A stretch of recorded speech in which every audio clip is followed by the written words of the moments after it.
આજની ધર્મકથા. પ્રણામ. પરમ પૂજ્ય આચાર્ય ભગવંત શ્રીમદ વિજય તપાગચ્છાદિ રાજ રામસુરી મહારાજ સાહેબ ઢેલાવાડા. એમના વ્યક્તિત્વના અનેક પાસાઓ આપણે ગુણની અપેક્ષાએ જોઈ રહ્યા છીએ. આ જોવાનું કારણ એ નથી કે સાહેબ કેટલા ગુણિયલ હતા. એનું એક મુખ્ય કારણ એ પણ છે કે આપણને ખ્યાલ આવે કે આપણે કેવા ગુણિયલ વ્યક્તિઓની છાયામાં અત્યારે જીવીએ છીએ. માણસનું શરીર જેવું હોય ને એના કરતાં ઘણો નાનો એનો પડછાયો પડે. પણ એક વસ્તુ નિશ્ચિત હોય કે પડછાયામાં ક્યારે ઘાલમેલ ન હોય. પડછાયો તે વ્યક્તિનો જ હોય, બીજા વ્યક્તિનો એની પર છાઈ ન શકે.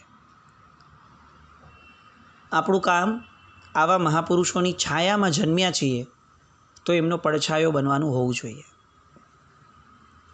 પડછાયો નાનો હોય એમાં ના નથી. જરૂરી નથી કે સાહેબ જેવા બધા જ ગુણોના સ્વામી આપણે બનીએ, જરૂરી નથી. પણ પડછાયો તે વ્યક્તિનો જ હોય, એમાં ઘાલમેલ ન હોય.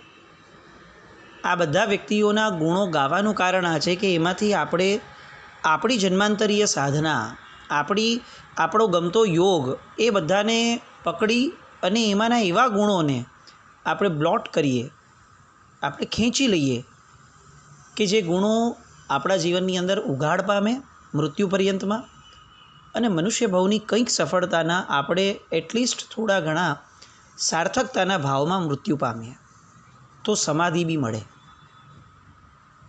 એટલે આ ધર્મકથાઓ એ તાત્કાલિક ધોરણે અત્યારે બહુ ગમી જાય એવા આશયથી કરવાનો બહુ છીછરો ભાવ નથી. છેક મૃત્યુના છેલ્લી ક્ષણ સુધીના આપણા ભાવો અને પરિણામો એ આપણને એક દિશા આપે, એક લક્ષ્ય આપે, એવો પણ એક ભાવ આ બધા મહાપુરુષોની ગુણ સંસ્તવનાના પાછળમાં હોય છે.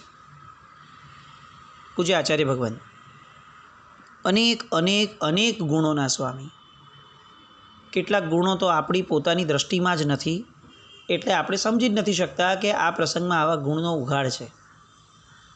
બાકી અનંત ગુણના સ્વામી એવા કેવળ જ્ઞાની ભગવંતો, એમનો જે શુદ્ધ આત્મા છે એ શુદ્ધાત્માનો ખાસ્સો એવો ઉઘાડ જે વ્યક્તિમાં થયો હતો, એવા પૂજ્ય રામસુરી મહારાજના ગુણોને ગાવા એ આપણી ક્ષમતાની બહારની ઘટના છે. સાહેબ આશ્રિતોના ભગવાન હતા. આવો શબ્દ વાપરીએ તો પણ કદાચ જરા પણ નબળું ન દેખાય. પરમાત્માના નમુત્થોણમમાં સંસ્તવના કરીએ તો એમના કેટલાક ગુણો બહુ સરસ રીતે નમુત્થોણમ શક્રસ્તવ દ્વારા વર્ણવાયા. મગ્ગદયાણમ અને પછી શરણ દયાણમ. ભગવાન મોક્ષ માર્ગ આપે છે, પણ કેવી રીતે આપે છે? સૌથી પહેલાં ભગવાન પોતાના શરણમાં લે છે, શરણ આપે છે ભગવાન. અને શરણે આવેલા વ્યક્તિ માટે ભગવાન સમાન છે.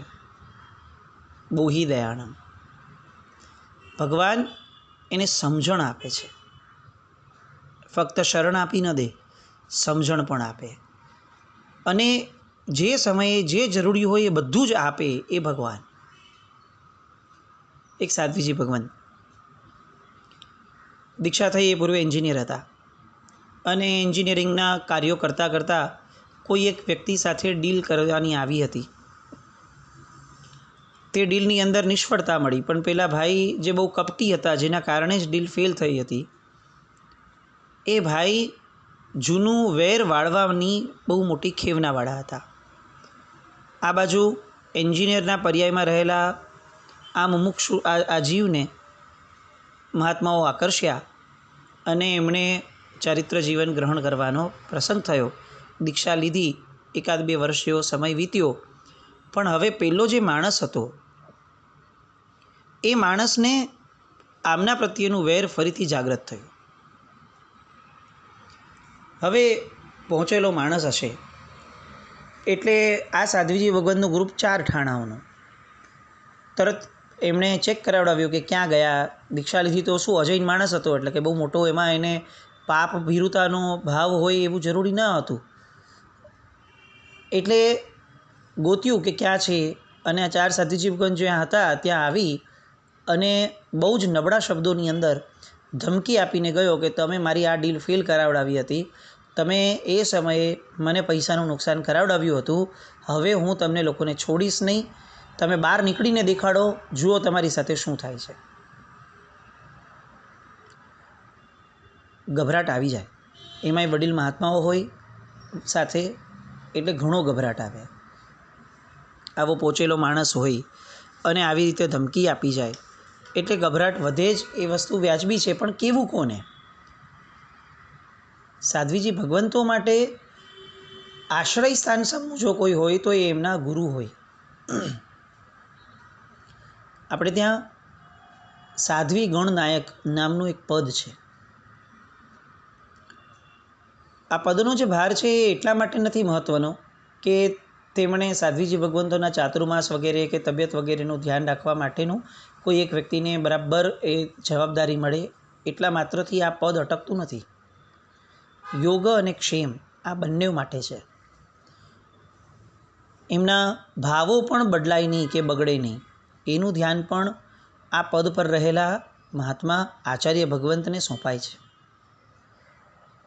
સાધ્વીજી ભગવંતોને હવે એવી ચિંતા થઈ કેવું કોને, અને એ સમયે રામસોરી મહારાજ સાહેબની એક છાપ હતી. સમજો કે એક વ્યક્તિત્વ જ હતું કે એમની પાસે 2-4 સાધ્વીજી ભગવંતો એકલા જ ક્યારેય જઈ જ ન શકે.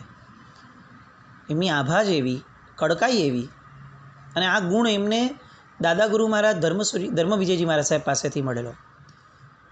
રામસોરી મહારાજ સાહેબ કહેતા કે જ્યારે હું દીક્ષાના શરૂઆતના પર્યાયમાં હતો રામ વિજયજી તરીકેના, ત્યારે હું જોતો કે ધર્મ વિજયજી મહારાજ સાહેબનો કડપ એવો કે એ જે રસ્તેથી પસાર થતા હોય ને એ રસ્તે સાધ્વીજી ભગવંતો પસાર પણ ન થતા. ઉપાશ્રયમાં વંદન કરવા આવવાની વાત તો બહુ દૂરની થઈ ગઈ. એટલા માટે નહીં કે આમ આપણાથી કોઈ ડરીને રહે, પણ એટલા માટે કે કદાચ મને વાંધો ના આવે, મારા આશ્રિતો જે નાના મહાત્માઓ છે એ બધાને ક્યાંક કોઈક નિમિત્ત ન મળી જાય અને એના કારણે એ લોકોના સંયમ જીવનમાં એક નાનકડો પણ દોષ ન પ્રગટે, આવો એક ભાવ, પણ કડકાઈપૂર્વકનો ભાવ. અને જોઈને ઉછરેલા, ઘડતર પામેલા એવા રામસુરી મહારાજને પણ આ ભાવ એકદમ કડક રીતે પોતાના જીવનમાં એમને પ્રવેશેલો. એટલે હવે આ સાધ્વીજી ભગવંતોની વિમાસણ વધતી ગઈ. એમાં ઓલા માણસના ચક્કરો ચાલવા લાગ્યા, વધવા લાગ્યા. એમાં એને બીજી ત્રીજી વાર આવ્યો ત્યારે તો એમ કહી દીધું કે હવે તમને લોકોને કોર્ટમાં ખેંચી જઈશ, જોઈ લેજો. સાધ્વીજી ભગવંતને બહુ ડર લાગવા લાગ્યો કે આ કોર્ટમાં ખેંચી જશે, સાચો તો નથી, ખોટો જ છે માણસ, પણ હવે એની આગળ ગજુ શું, બહુ મોટો માણસ છે, કોર્ટમાં ખેંચી જશે તો આપણા સમુદાયની ગરિમાનું શું, ચારિત્ર જીવનની ગરિમાનું શું. એટલે હવે તે સાધ્વીજી ભગવંતને અતિશય આ વસ્તુની અંદરમાં વેદના પ્રગટી, અને વેદના હંમેશા ખુમારી લઈને જ આવે જો અંદરમાં પોઝિટિવિટી હોય તો, સત્ય હોય તો. એટલે હવે સાહેબે, તે સાધ્વીજી મહારાજે નિર્ધાર કર્યો કે ગમે તે ભોગે આચાર્ય ભગવંત પાસે જવું છે. 4 ઉઠાણા ભેગા થયા અને ભેગા થઈને સાહેબ પાસે આવ્યા.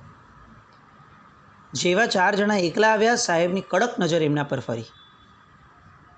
ડર તો લાગ્યો, ફફડાટ થયો, પણ મનની અંદર પેલી વેદનાની ખુમારી હજી ઊભી છે. એટલે તરત જ વડીલ સાધ્વીજી ભગવંતે વંદન કરી અને કીધું કે સાહેબ, આમ અમારે એકલા ન જ આવવું જોઈએ, પણ સાહેબ એક પ્રશ્ન બહુ વિકટ થઈને ઊભો છે એટલે આવવું પડ્યું. બોલતા બોલતા એમની આંખમાંથી ચોધાર આંસુઓ પડવા લાગ્યા.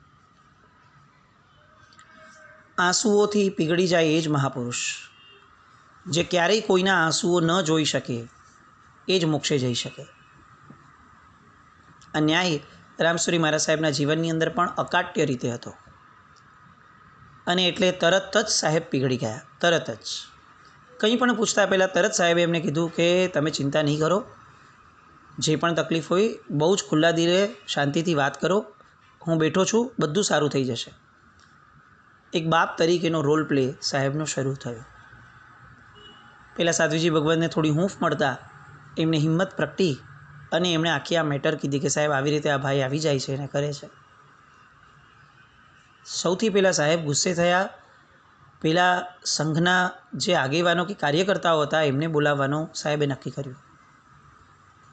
પૂછ્યું કે આ આગેવાનો શું કરે છે? આવી રીતે કોઈ પણ માણસ આવીને કહી જાય તમે ન જણાવો બરાબર છે, એ લોકોને ખ્યાલ તો હોવો જોઈએ ને. સાધ્વીજી ભગવંતો છે, માથે રાખવા માટે આપણે બિરાજમાન કર્યા છે, તો એ લોકોની ફરજ ક્યાં જશે? અને પછી તરત જ એમણે કીધું કે જો એ તો હું જોઈ લઈશ એમની સાથે વાત કરવાનું. પણ પેલા નાના સાધ્વીજી ભગતને ઉદ્દેશીને કહે છે કે કદાચ તમને પેલો વ્યક્તિ કોર્ટમાં લઈ જાય ને તો પણ કોર્ટમાં લડવા માટે તમારી પાસે એક બહુ સક્ષમ વકીલ છે, આ રામસુરી મહારાજ. કોર્ટમાં સૌથી પહેલો હું જઈશ, તમે નહીં જાઓ. અને તમે જરા પણ ફિકર નહીં કરો, કદાચ નજીકના જ ઉપાશ્રયમાં છો, કદાચ ફરીથી એ માણસ આવી જાય, કાચી સેકન્ડે કોઈને મોકલી અને મારી આગળ કહેણ મોકલાવડાવજો, હું સ્વયં આવીશ અને પેલાને રોકજો, હું એની સાથે વાત કરીશ. હવે આ પ્રશ્ન તમારો નથી, હવે આ પ્રશ્ન મારો છે. અને સાહેબના શબ્દો પેલા સાધ્વીજી ભગવંત માટે તો જાણે ભગવાન મળ્યા. એટલો એમનો સાંત્વનાનો ભાવ આવ્યો એમનામાં, એટલી નિશ્ચિંતતા કે જાણે જીવનની અંદર કંઈક બહુ મોટું પામ્યું હોય, બહુ મોટું મેળવ્યું હોય એવો અંદરમાં ભાવ પ્રગટ્યો. અને મોટું મેળવ્યું જ હતું, આવા ગુરુ મેળવવા એનાથી મોટી ઘટના હવે આ જીવનમાં શું હોઈ શકે? એક ઉપર એક ફ્રી મળે. સાહેબની પાસે ઓફર હતી, એમની પાસે દીક્ષા લો, એક ઉપર 2 ફ્રી મળે. ગુરુ બનાવો અને મા અને બાપ બંને ફ્રીમાં મળે. સાહેબની આશ્રિતો માટેની જબરદસ્ત હૂંફ આપવાની ભાવના, એમની ધારા એટલી જબરદસ્ત. એકવાર 2 મહાત્માઓને યોગોદ્વહન ચાલતું હતું અને બાય એની રીઝન કેટલાક વ્યક્તિઓ મળવા આવ્યા હશે ને એમને લેટ થયું હતું, એટલે પ્રતિક્રમણની અંદર એ લોકો સાથે પહોંચી નહીં વળ્યા. હવે આ બધું ચાલતું હોય બારોબાર, આવી નાની નાની વસ્તુઓમાં કંઈ આચાર્ય મહારાજ સુધી આ વાતો પહોંચે એવું નહીં, પણ સીસીટીવી એટલે એમની દૃષ્ટિમાં બધું જ રહે. પ્રતિક્રમણ શરૂ થયું, સંઘ આખો ગોઠવાયો છે, માંડલી બેઠી છે. સાહેબે બીજે બધા આદેશ આપ્યા અને બાજુમાં નાના મહારાજ હતા, એમને બોલાવ્યા બાજુમાં અને એમને એમ કીધું કે પેલા 2 મહાત્માઓને આટલા 2 આદેશ આપવાના બાકી રહી ગયા હશે, પહેલાં તમે જઈને એ આપ્યા હો, પછી આપણે પ્રતિક્રમણ શરૂ કરશું. કઈ દ્રષ્ટિ! એ મહાત્માઓના ગુરુ પણ કદાચ ત્યાં હાજર હતા અને ગુરુના ગુરુ પણ હાજર હતા અને એમના ગુરુ એટલે રામસુરી મહારાજ. 3 પેઢી ઘરમાં હોય અને તેમ છતાં પણ છેલ્લી પેઢીની આટલી બધી કાળજી રાખવી, આવી સૂક્ષ્મ દ્રષ્ટિથી આ કામ એ દર્શાવે છે કે સાહેબ ઉત્તમ મા બાપ તો હતા જ, ઉત્તમ દાદા અને પરદાદા પણ હતા. આશ્રિતો માટેનો સાહેબનો ભાવ અનન્ય, નાનામાં નાની કાળજી. એકવાર એક મહાત્માની પદવીનો પ્રસંગ હતો કુવાડામાં, અને પ્રસંગ ચાલ્યો એટલે બધા અનુષ્ઠાનો હોય, અનુષ્ઠાન પ્રિયતા એ એક લક્ષણ છે જીવનું, આરાધક જીવનું. એટલે બધા મહાત્માઓ વગેરે લગભગ 100થી વધારે સાધ્વીજી ભગવંતો અને અનેક સાધુ ભગવંતો બધાની સરસ મજાની હાજરી. સવારના પોરમાં લગભગ 100 જેટલા સાધ્વીજી ભગવંતો સાહેબને વંદન કરવા આવે. એ રમણીય દ્રશ્ય, આમ સફેદ ચાદર પાથરી હોય એવું લાગે, અને એ રમણીય દ્રશ્ય કોઈને પણ આમ અંદરથી આનંદ અને કિલ્લોલ પમાડે એવું 100 સાધ્વીજી ભગવંતો એમના નાયકને અત્યંત બહુમાનપૂર્વક વંદન કરવા આવે. એ દિવસે સવારે વંદન થયા અને અચાનક સાહેબે આગળ બેઠેલા વયોવૃદ્ધ સાધ્વીજી ભગવંતને પૂછ્યું, ખાલી અનુષ્ઠાનમાં હાજરી જ આપવા આવ્યા છો કે સ્વાધ્યાય પણ કંઈ કરો છો? હવે સાહેબના મોઢામાંથી નીકળેલો શબ્દ, સાહેબ છે ને આમ સૂર્ય સમા હતા. દૂર ઊભેલા માણસને એવું જ લાગે કે કેટલો તાપ છે, ઘરમાં ગરમ છે, લાલ ચોળ છે આ તો. નજીક જાઓ ને ત્યારે ખબર પડે કે આનાથી શીતળ તો કોઈ છે જ નહીં. પણ આ દૂર રહેલા સાધ્વીજી ભગવંતને મળેલું દર્શન હતું એટલે એમને તો એવું લાગવા લાગ્યું કે સાહેબ હવે આ તો શું કરશે. એટલે સાહેબજી સ્વાધ્યાય કર્યો છે સાહેબ, એમ કેટલો સ્વાધ્યાય કર્યો છે એમ કરી અને અલગ અલગ સાધ્વીજી ભગવંતો તરફ અંગુલી નિર્દેશ થાય, તમે કર્યો, તમે કર્યો. આખા વર્ષ કોલેજમાં બંક કર્યું હોય અને અચાનકથી એક લેક્ચર એટેન્ડ કરવા ગયા હોય ને એમાં કોઈ પ્રોફેસર આપણને પકડી અને અચાનક સવાલ પૂછે, પોઈન્ટ આઉટ કરીને ઇમિડિયેટ કે જવાબ આપો, ત્યારે જે પરિસ્થિતિ થાય ને એવી પરિસ્થિતિ થઈ. સાહેબ સામે બોલવું શું? અને કેટલાક સાધ્વીજી ભગવંતો, ના સાહેબ, જી સાહેબ, 25 ગાથા, 50 ગાથા, એટલે સાહેબ બસ હું કરવાની જ હતી, આવું કંઈક ને કંઈક ચાલતું. એમાંથી એક મહાત્મા બોલ્યા, સાહેબ 300 ગાથા. એમ? બહુ સરસ. આગળ વધ્યા ને એક મહાત્માએ કહ્યું, સાહેબ 1000 ગાથાનો સ્વાધ્યાય કરીને આવીશું. અને સાહેબને હવે આ બહુ આનંદ થશે આવો મનમાં એમને ભાવ રમતો હતો. અને ત્યાં જ સાહેબે કીધું, કેટલા કલાકમાં? સાહેબ 1 જ કલાકમાં. તો કે એમ 1 કલાકમાં 1000 ગાથાનો સ્વાધ્યાય કર્યો? બહુ સરસ. અને પેલા સાધ્વીજી ભગવંતનો આનંદ હજી બુદ્ધિના સ્તરથી હૃદયના સ્તર પર જઈ અને અંદર બેસવાનો પ્રયત્ન કરે એ પૂર્વે તો સાહેબે કીધું કે ભગવાને સૂત્રનો સ્વાધ્યાય કીધો છે, સાથે અર્થની ચિંતવના કીધી છે. 1000 ગાથાના અર્થની ચિંતવના પણ 1 કલાકમાં થઈ ગઈ. અહો, ધન્ય છે. અને પેલા સાધ્વીજી ભગવંત ભૂઠા પડી ગયા. સાહેબ અર્થની ચિંતવના નથી થઈ. અને સાહેબ પોતાના ઓરિજિનલ રોલ પ્લેમાં આવી ગયા. અને તરત એમણે કીધું કે અર્થની ચિંતવના વગરના સૂત્રો એ શું કરવું છે? તમારે ગળપણ વગરની મીઠાઈઓ ખાવી છે? શું આપશે ફળ? પેટ ભરવા માટે ખાવ છો મીઠાઈ કે પૌષ્ટિકતા માટે ખાવ છો? મીઠાઈ ખાવી એ સારી વસ્તુ છે, પણ ગળપણવાળી મીઠાઈ ખાવી એ શ્રેષ્ઠ વસ્તુ છે. સ્વાધ્યાય કરો સૂત્રોનો, ના નથી. અર્થ વગર સ્વાધ્યાય હોતો હશે? આ આટલા મહાપુરુષો અર્થનું ચિંતન કર્યું પછી સૂત્રો રચાયા છે. સૂત્રના અર્થ એમને નથી બન્યા. સૌથી પહેલો અર્થ ચિંતવનામાં આવ્યો, પછી સૂત્રની રચના થઈ. હવે તમે સૂત્ર ભણો છો અને અર્થની ચિંતવના ન કરો તો આ સૂત્રના મૂળ સુધી પહોંચ્યા કહેવાઓ? ખરા અર્થની અંદર સૂત્રનો સ્વાધ્યાય કર્યો કહેવાય? શ્રીફળ બહારથી જેટલું કડક, અંદરથી એટલું જ કોમળ. ઠપકો તો અપાયો અને લાગ્યું કે હવે બધી ગંભીરતા ઉતરી ગઈ છે, બધાના મગજમાં સિરિયસનેસ આવી ગઈ છે. એટલે ધીરેકથી કીધું, તમારી આટલી સરસ સ્પીડ છે ને, તો એક કામ કરો, આવતીકાલે છે ને કેટલાક સાધ્વીજી ભગવંતો અને તમારા ગુરુણીઓને લઈને અહીંયા આવજો પાછા. 1 જ કલાકમાં 1000 ગાથા અર્થ સાથે કેવી રીતે કરી શકાય, હું તમને એમની ટ્રીક આપીશ. બહારથી કડક, અંદરથી કોમળ. આશ્રિતો માટે ભગવાન. નમન છે, નમન છે સુરીરામ મારા. જેટલા ભગવત તત્વ એમનામાં આશ્રિતો માટેનું હતું, એટલું જ ભગવત તત્વ જ્યારે એ પોતે આશ્રિત હતા ત્યારે ગુરુઓ માટેનું હતું. ગુરુ મહારાજ પૂજ્ય સુરેન્દ્ર સુરી મહારાજ સાહેબ, સંવત 2005નું એમનું આ ચોમાસું હતું કંઈક લાંબે, પણ તબિયત બગડી. ત્યારે રામવિજયજી મહારાજ સાહેબની શરૂઆતના વર્ષો હતા. પણ ગુરુ ભક્તિ અનન્ય શબ્દ અહીંયા જેન્યુઇનલી હોય છે. આપણે જનરલ પ્રોગ્રામની અંદર જેમ ભવ્યાથી ભવ્ય લગાડી દઈએ છીએ એવું નહીં. ખરા અર્થની અંદર અનન્ય ભક્તિ ગુરુ ભગવંત માટેની. અને એમની તબિયત બગડી. એવું લાગવા લાગ્યું, અણસાર એવો આવવા લાગ્યો કે સાહેબની તબિયત હવે વધારે બહુ લાંબો સમય ખેંચે એવું લાગતું નથી. અને એ સમયના મહાપુરુષોને એક ભાવ હંમેશા રહેતો કે મારો દેહ એવી જગ્યાએ છૂટે જ્યાં મારા ઉપકારી પૂર્વજોનો દેહ છૂટ્યો હતો. હિન્દુઓમાં કાશીની વ્યવસ્થા છે, આપણે ત્યાં સિદ્ધગિરિરાજની વ્યવસ્થા છે, ડેલાવાળા સમુદાયમાં ડેલાના ઉપાશ્રયની વ્યવસ્થા છે. આગલા અનેક પૂજ્યવર્યો આ ડેલાના ઉપાશ્રયની અંદર પંડિત મૃત્યુ, સમાધિ મૃત્યુને પામ્યા છે અને કાળધર્મ ત્યાં થયો છે.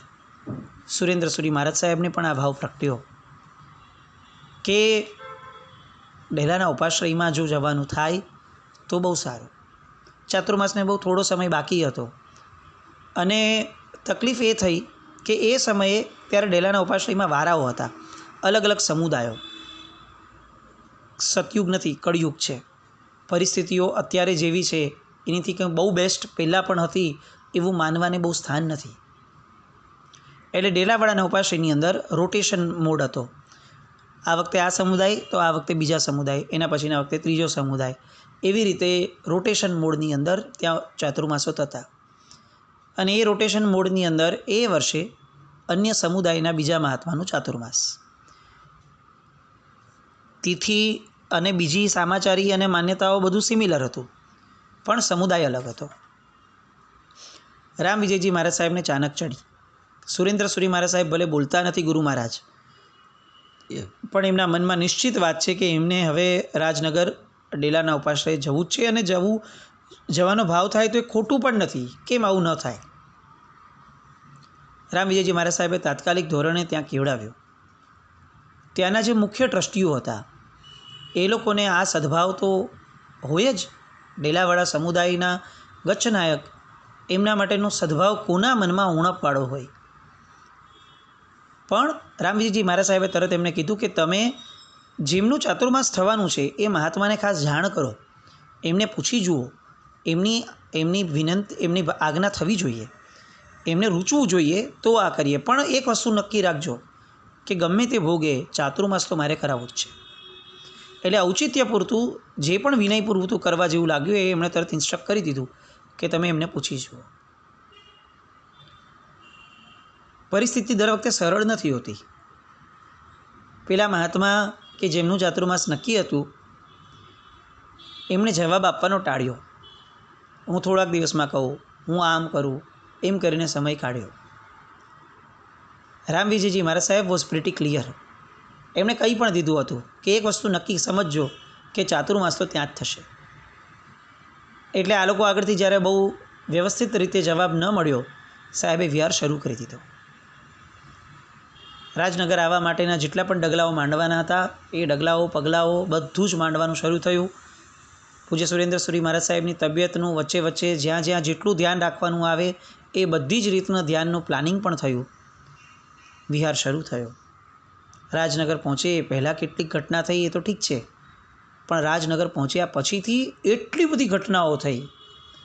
આ રામ વિજયજી મહારાજ સાહેબ જે આગળ વધીને રામસુરી મહારાજ થયા ડેલાવાળા, એ યાત્રાની અંદરમાં એ કોર્ટમાં પણ ગયા છે એવું આપણે ક્યારે કલ્પના કરી શકીએ? પણ એ ગયા હતા. કેમ ગયા હતા? અને એવું તે એમણે કોર્ટમાં જઈને શું કર્યું કે જેના કારણે એમનો જય જયકાર લોકોમાં થાય? એ બધી વાતોને આવતીકાલે જોઈએ. જીનાજ્ઞા વિરુદ્ધ કંઈ પણ બોલાયું હોય તો મિચ્છામી દુક્કડમ. નમન છે, નમન છે સુરી રામ મારા. જૈનમ જયતિ શાસન.